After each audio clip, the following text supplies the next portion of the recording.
குட்டி வளர்க்கிறோமோ? சங்கீதம் 141:5 எழுதப்பட்டிருக்கிறது, நீதிமான் என்னை தயவாய் குட்டி என்னை கடிந்து கொள்ளட்டும், அது என் தலைக்கு எண்ணெயைப் போலிருக்கும், என் தலை அதை அல்லத்தட்டுவதில்லை, நிராகரிப்பதில்லை. இறைவன் நம்முடைய கரங்களிலே கொடுத்திருக்கும் பிள்ளைகளை எப்படி வளர்த்தெடுத்து கொண்டிருக்கிறோம்? அவர்களிடத்திலே அதிகமாய் அன்பு செலுத்துகிறோமா, அல்லது அன்போடு கூடிய கண்டிப்பையும் சேர்த்து வழங்கி கொண்டிருக்கிறோமோ? வேதம் சொல்லுகிறது, எபேசியரின் புஸ்தகம் 6:4 பிதாக்களே, நீங்களும் உங்கள் பிள்ளைகளை கோபப்படுத்தாமல் கர்த்தருக்கேற்ற சிட்சைகளை வளர்க்கும்படியாய் வேதம் கற்றுக் கொடுக்கிறது. அன்பு மாத்திரம் அல்ல, கண்டிப்பையும் சேர்த்து கொடுக்கும்படியாகத்தான் ஆண்டவர் நம்முடைய பிள்ளைகளை நம்முடைய கரத்திலே கொடுத்திருக்கிறார். காரணம் என்ன தெரியுமா? எதிர்கால திருச்சபையின் தூண்கள் அவர்கள் அல்லவா?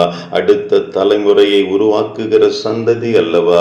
ஆகவேதான் வேதம் சொல்லுகிறது, பிள்ளையானவனை நடக்க வேண்டிய வழியிலே நடத்து, முதிர் வயதிலும் அதை விடாதிருப்பான் என்பதாக. 5 வளையாதது 50 வளையுமோ என்ற பழமொழியை அறிந்திருக்கிற நாம், இந்த சின்ன வயதிலே அவர்களை உருவாக்குகிற மிகப்பெரிய பொறுப்பை உங்களுடைய என்னுடைய கரத்திலே ஆண்டவர் தந்திருக்கிறாரே.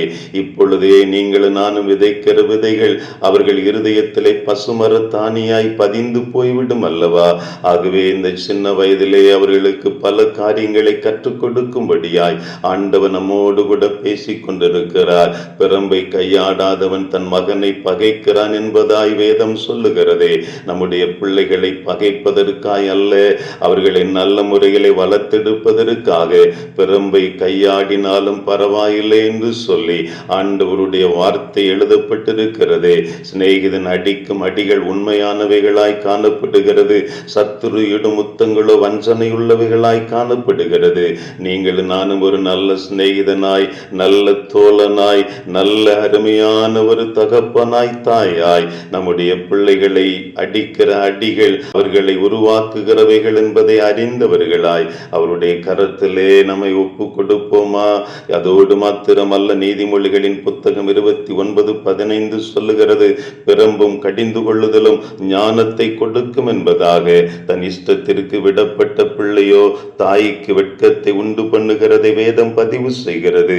வெட்கத்தை உண்டு பண்ண அல்ல, நல்ல ஒரு ஆசீர்வாதத்தின் பிள்ளைகளாய் நம்முடைய பிள்ளைகள் மாற வேண்டும் என்று சொன்னால் இந்த கடிந்து கொள்ளுதல் அவசியம் என்பதை உணர ஆண்டவர் நம்மோடு கூட இடைபெற்றுக் கொண்டிருக்கிறார். பிள்ளைகளும் முழு இருதயத்தோடு கண்டிப்பை ஏற்றுக்கொள்ளுகிற இருதயத்தை தாரும் என்று கேட்க அழைக்கப்பட்டிருக்கிறீர்கள்.